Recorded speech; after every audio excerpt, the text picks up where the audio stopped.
नमस्कार दोस्तों, आप सभी का हमारे YouTube चैनल जीत शाह ट्रिक्स में स्वागत है। इस वीडियो में हम डेली करंट अफेयर्स के साथ साथ महत्वपूर्ण स्टैटिक जीके देखेंगे। तो आइए हम वीडियो को शुरू करते हैं और आज का पहला प्रश्न लेते हैं। पहला प्रश्न है, हाल ही में किस मंत्रालय द्वारा अपनी योजनाओं, कार्यक्रम और उपलब्धियों को प्रदर्शित करने के लिए लोक संवर्धन पर्व का आयोजन किया गया है? तो इसका सही आंसर है ऑप्शन ए, अल्पसंख्यक मामलों के मंत्रालय के द्वारा इसका आयोजन किया गया है। और इसका जो उद्घाटन किया गया नई दिल्ली में किया गया। और किसके द्वारा किया गया? तो याद रखिएगा, जो अल्पसंख्यक मामलों के मंत्रालय के जो मंत्री हैं, किरण रिजिजू के द्वारा किया गया। ठीक है, किरण रिजिजू के द्वारा किया गया। इसका उद्घाटन कहाँ पे? नई दिल्ली में किया गया। ठीक है। जो गृह मंत्रालय है, गृह मंत्री कौन है इस समय? तो श्री अमित शाह जी हैं। अमित शाह जो हैं गृह मंत्री हैं। शिक्षा मंत्री कौन है? धर्मेंद्र प्रधान है। धर्मेंद्र प्रधान है, इनको भी याद रखिएगा, शिक्षा मंत्री हैं। और रक्षा मंत्रालय राजनाथ सिंह है। रक्षा मंत्रालय इनके पास है। ठीक है। अगला प्रश्न है, भारत के सबसे मूल्यवान सेलिब्रिटी कौन है? अभी तक हाल ही में सबसे मूल्यवान सेलिब्रिटी कौन बने हैं? तो ये हैं ऑप्शन ए, विराट कोहली बने हैं। पहले नंबर पे विराट कोहली हैं, और दूसरे नंबर पे हैं रणवीर सिंह, और तीसरे पे हैं शाहरुख खान। एशियाई विकास बैंक द्वारा भारत में छत पर सोलर सिस्टम लगाने के लिए कितना ऋण स्वीकृत किया गया है? तो इसका सही आंसर है ऑप्शन ए, $240.5 मिलियन स्वीकृत किया गया है। यह जो ऋण है दो बैंक को में बांटा जाएगा, एक एसबीआई को और एक नाबार्ड को दिया जाएगा। जिसमें एसबीआई को दिया जाएगा $90.5 मिलियन और नाबार्ड को $150 मिलियन दिया जाएगा। तो ये भी याद रखिएगा। भारत सरकार के द्वारा जो सोलर सिस्टम, छत पे सोलर सिस्टम लगाने के लिए एक योजना भी चलाई गई है, जिसका नाम है पीएम, याद रखिएगा इस योजना को भी, पीएम सूर्य घर मुफ्त बिजली योजना चलाई गई है। भारत सरकार के द्वारा बिजली योजना चलाई गई है भारत सरकार के द्वारा। और ये योजना कब चलाई गई थी? तो 13 फरवरी, याद रखिएगा ये डेट, 13 फरवरी 2024 को चलाई गई थी। तो भारत सरकार की एक योजना पीएम सूर्य घर मुफ्त बिजली योजना चलाई गई 13 फरवरी 2024 को। किस लिए? तो ये छतों पे सोलर सिस्टम अपनाने के लिए, सोलर पैनल लगाने के लिए। ठीक है। जो यहाँ पे एशियाई विकास बैंक है, उसने कितना ऋण स्वीकृत किया है इसके लिए? तो 240.5 बिलियन। तो विकास बैंक के बारे में जान लेते हैं, एडीबी यानी एशियन डेवलपमेंट बैंक के बारे में। इसकी स्थापना जो हुई थी 19 दिसंबर 1966 को हुई थी। और इसका जो हेड क्वार्टर है ये मनीला में है। मनीला कहाँ पे है? फिलीपींस में है। और इसके जो अध्यक्ष हैं जापान के हैं, मसात्सु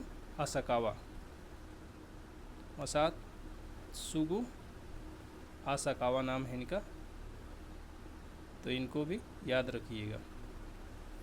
नीति आयोग द्वारा देश में इलेक्ट्रॉनिक विनिर्माण में $500 बिलियन का लक्ष्य कब तक हासिल करने का लक्ष्य रखा गया है? तो इसका सही आंसर है ऑप्शन ए, वर्ष 2030 तक इसका लक्ष्य रखा गया है कि जो इलेक्ट्रॉनिक विनिर्माण है उसमें $500 बिलियन का लक्ष्य हासिल कर लिया जाएगा 2030 तक। नीति आयोग के बारे में भी थोड़ा जान लेते हैं। नीति आयोग जो नीति है, इसका फुल फॉर्म क्या होता है? तो इसका फुल फॉर्म होता है national institution for transforming India, इसका फुल फॉर्म होता है। और इसकी स्थापना जो हुई थी 1 जनवरी 2015 को की गई थी। योजना आयोग के स्थान पे इसकी स्थापना की गई थी, 1 जनवरी 2015 को की गई थी। इसके जो अध्यक्ष होते हैं ये प्रधानमंत्री होते हैं। प्रधानमंत्री इसके पदेन अध्यक्ष होते हैं। और जो उपाध्यक्ष होते हैं प्रधानमंत्री के द्वारा नियुक्त किए जाते हैं। ठीक है। किसके द्वारा? प्रधानमंत्री के द्वारा नियुक्त किए जाते हैं उपाध्यक्ष। तो अभी जो उपाध्यक्ष हैं, क्या नाम है उनका? तो उनका नाम भी याद रखिएगा। उनका नाम है डॉक्टर सुमन बेरी नाम है। सुमन बेरी उपाध्यक्ष हैं। प्रधानमंत्री के द्वारा उपाध्यक्ष की नियुक्ति की जाती है।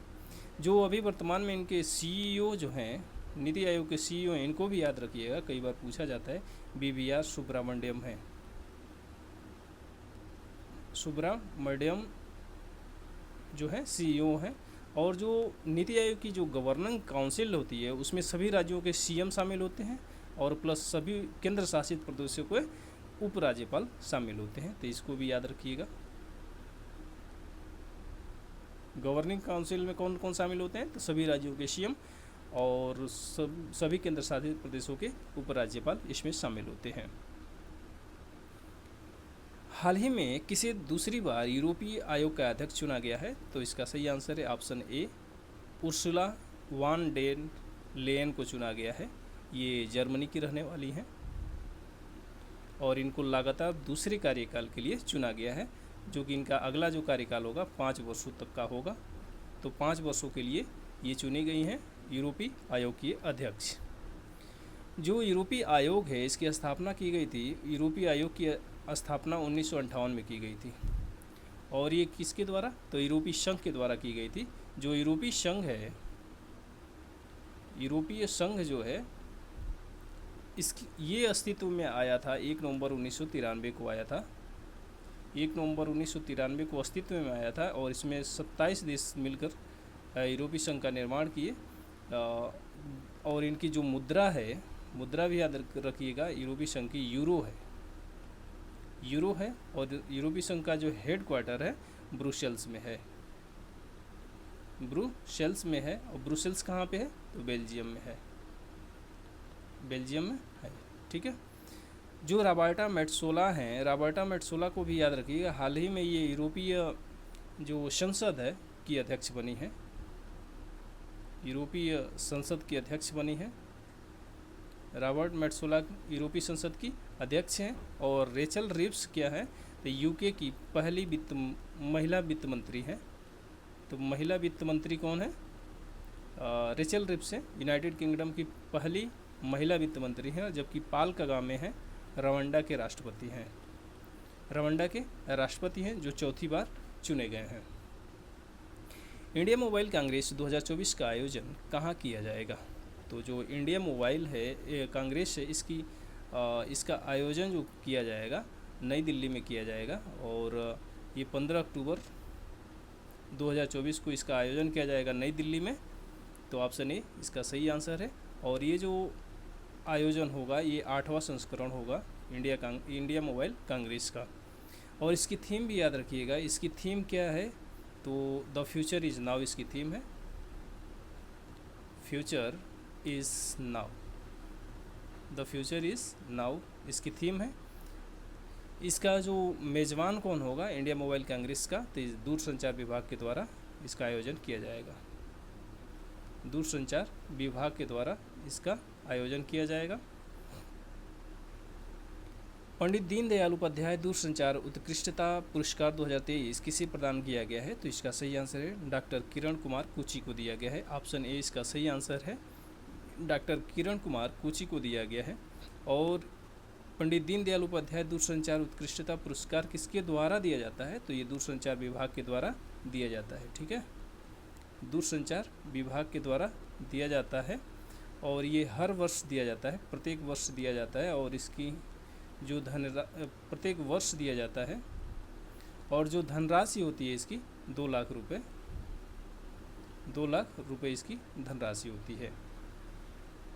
हाल ही में किस देश में रानीखेत रोग का मामला पाए जाने पर पशु स्वास्थ्य आपातकाल घोषित किया गया है, तो इसका सही आंसर है ब्राज़ील। ब्राज़ील में रानीखेत रोग का मामला पाए जाने पर पशु स्वास्थ्य आपातकाल घोषित कर दिया गया है।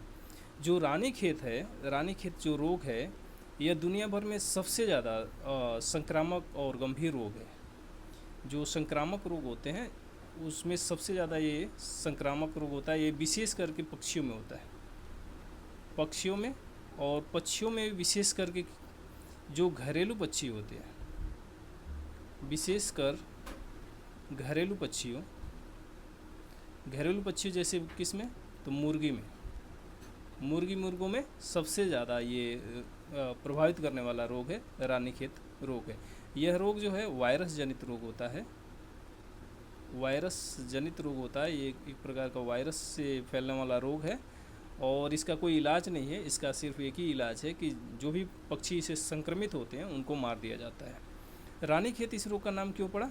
तो यह रानीखेत का मामला सबसे पहले उत्तराखंड, भारत के उत्तराखंड में, तो उत्तराखंड के जो जगह है रानीखेत, उत्तराखंड के रानीखेत में ये मामला पाया गया था।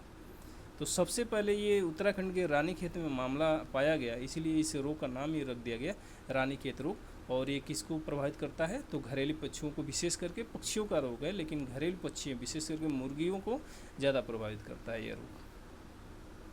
हाल ही में हैरी मैसी पुरस्कार 2024 से किसे सम्मानित किया गया है? तो इसका सही आंसर है ऑप्शन बी, प्रहलाद चंद अग्रवाल को इससे सम्मानित किया गया है। जो हैरी मैसी पुरस्कार है यह अंतरिक्ष अनुसंधान में, यह पुरस्कार अंतरिक्ष अनुसंधान में उत्कृष्ट योगदान के लिए दिया जाता है। अंतरिक्ष अनुसंधान में उत्कृष्ट योगदान के लिए दिया जाता है और ये कौन प्रदान करता है? तो कॉस्पोर के द्वारा, कॉस्पोर के द्वारा दिया जाता है। ये इसका फुल फॉर्म है, CO से होता है कमेटी, और SPA से स्पेस होता है, और R से रिसर्च होता है। तो कमेटी ऑन स्पेस रिसर्च इसका फुल फॉर्म है, और हिंदी में अंतरिक्ष अनुसंधान समिति इसका नाम है। जो कॉस्पोर है इसकी स्थापना 1958 में की गई थी और इसका जो हेडक्वार्टर है पेरिस में है, पेरिस फ्रांस में है। और जो अभी इस बार की जो अंतरिक्ष अनुसंधान समिति का गठन हुआ है कॉस्पोर का, वो 45वीं वैज्ञानिक सभा हुई थी, जो बुसान में हुई थी, बुसान कहाँ पे है? तो दक्षिण कोरिया में है। तो जो इस बार का जो बैठक हुआ था, अंतरिक्ष अनुसंधान समिति हुई थी, बुसान में हुई थी, बुसान दक्षिण कोरिया में, वहीं पे ये पुरस्कार दिया गया, प्रहलाद चंद अग्रवाल को दिया गया। ठीक है, यह इस समिति की जो बैठक होती है हर 2 साल पे आयोजित की जाती है, हर 2 साल पे इसका आयोजन किया जाता है। जो के चोकलिंगम है, इनको हंस वान वेटिंग पुरस्कार से सम्मानित किया गया है। के चोकलिंगम को हंस वान हेंटिंग पुरस्कार से सम्मानित किया गया है के चोकलिंगम को। और डॉक्टर अर्पित चोपड़ा को होम्योपैथिक में उत्कृष्ट योगदान के लिए पुरस्कार दिया गया है। होम्योपैथिक में उत्कृष्ट योगदान के लिए इनको पुरस्कार दिया गया है। जबकि रोशनी नादर को फ्रांस का सर्वोच्च नागरिक पुरस्कार दिया गया है, सर्वोच्च नागरिक सम्मान से सम्मानित किया गया है रोशनी नादर मल्होत्रा को। यूरो स्पोर्ट इंडिया ने भारत में MotoGP के लिए किसे अपना ब्रांड एम्बेसडर नियुक्त किया है? तो इसका सही आंसर है ऑप्शन ए, शिखर धवन को अपना ब्रांड एम्बेसडर नियुक्त किया है। हाल ही में मध्य प्रदेश का 8वां बाघ अभ्यारण्य किसे घोषित किया गया है? तो इसका सही आंसर है ऑप्शन ए, रातापानी वन्यजीव अभ्यारण्य को 8वां बाघ अभ्यारण्य घोषित किया गया है। जो रातापानी वन्यजीव अभ्यारण्य है मध्य प्रदेश के रायसेन और सीहोर जिले में है, स्थित है। रायसेन और सीहोर जिले में स्थित है। ठीक है, जो रातापानी वन्यजीव अभ्यारण्य है, इसी अभ्यारण्य में भीमबेटका की गुफाएं भी, याद रखिएगा, भीमबेटका की गुफाएं इसी वन्यजीव अभ्यारण्य में भीमबेटका की गुफाएं हैं, जो रॉक शेल्टर और रॉक पेंटिंग का एक समूह है और इनको यूनेस्को की विश्व धरोहर स्थल घोषित किया गया है। यूनेस्को की विश्व धरोहर स्थल में शामिल है, इसको भी याद रखिएगा। बांदीपुर टाइगर रिजर्व कहाँ पे है? कर्नाटक में है ये। सरिस्का कहाँ पे है? राजस्थान में। और नामदफा अरुणाचल प्रदेश में स्थित है, तो इसको भी साथ में याद रखिएगा। बांदीपुर कर्नाटक में, सरिस्का राजस्थान में और नामदफा अरुणाचल प्रदेश में स्थित है। गैला अंतरिक्ष यान किस एजेंसी द्वारा लॉन्च किया गया? तो इसका सही आंसर है ऑप्शन ए, यूरोपीय अंतरिक्ष एजेंसी के द्वारा लॉन्च किया गया था। और यह कब लॉन्च किया गया था? तो दिसंबर में लॉन्च किया गया था, 2013 में इसको लॉन्च किया गया था। नासा जो है, नासा अमेरिका की अंतरिक्ष एजेंसी है, इसकी स्थापना 1958 में की गई थी। और इसरो भारत की अंतरिक्ष एजेंसी है, इसकी स्थापना 1969 में की गई थी। जबकि जाक्सा जो है जापान की अंतरिक्ष एजेंसी है, इसकी स्थापना 2003 में की गई थी, इसको भी याद रखिएगा। और एक प्राइवेट अंतरिक्ष एजेंसी है स्पेस एक्स, बहुत चर्चा में रहती है स्पेस एक्स, इसको भी याद रखिएगा। ये एलन मस्क के द्वारा इसकी स्थापना की गई है। एलन मस्क के द्वारा 2002 में इसकी स्थापना की गई थी, एलन मस्क के द्वारा स्पेस एक्स का। एक स्वतंत्र नए भील प्रदेश राज्य बनाने की मांग कितने राज्यों के हिस्से को मिलाकर की जा रही है? तो इसका सही आंसर है 4 राज्यों को मिला के एक भील प्रदेश, 4 राज्यों के हिस्सों को मिला के एक भील प्रदेश राज्य बनाने की मांग की जा रही है। जो भील जनजाति है ये मुख्यतः 4 राज्यों में पाई जाती है, जिसमें राजस्थान है, गुजरात है, महाराष्ट्र है और मध्य प्रदेश है। 3-4 राज्यों को मिला के, 4 राज्यों के हिस्सों को मिला के एक भील प्रदेश बनाने की मांग की जा रही है। इन 4 राज्यों के अलावा भील जो जनजाति है त्रिपुरा में भी पाई जाती है, इसको याद रखिएगा। त्रिपुरा के उत्तर पूर्वी हिस्से में पाई जाती है भील जनजाति, इसको याद रखिएगा। त्रिपुरा के उत्तर पूर्वी हिस्से में, उत्तर पूर्वी भाग में पाई जाती है भील जनजाति, ठीक है। जो भील जनजाति है इनके देवता को भी याद रखिएगा, एक बार पूछा गया था। बाघदेव इसके प्रमुख देवता हैं, बाघदेव याद रखिएगा। और कुछ देवता हैं, खंडोवा हैं, शीतल माता है इनके प्रमुख देवता। इनका जो एक मुख्य त्यौहार है, मुख्य त्यौहार को भी याद रखिएगा, बाणेश्वर मेला। बाणेश्वर मेला जो है भील जनजाति का मुख्य त्यौहार है, बाणेश्वर मेला। जो बाणेश्वर हैं ये भगवान शिव को समर्पित है, यानी भगवान शिव हैं। बाणेश्वर मेला भगवान शिव है, ठीक है। तो बाणेश्वर मेला लगता है भगवान शिव के लिए लगाया जाता है, भगवान शिव को समर्पित मेला है। इसी प्रकार एक और गोरखालैंड की मांग की जाती है, उसको भी याद रखिएगा, यहीं बता देते हैं। गोरखालैंड की मांग की जाती है किस राज्य के हिस्से को तोड़ के? तो पश्चिम बंगाल के हिस्से को तोड़ के, पश्चिम बंगाल के हिस्से को तोड़ के एक अलग राज्य बनाने की मांग की जाती है, गोरखालैंड। तो इसको भी याद रखिएगा साथ में। इस वीडियो में बस इतना ही। जय हिंद।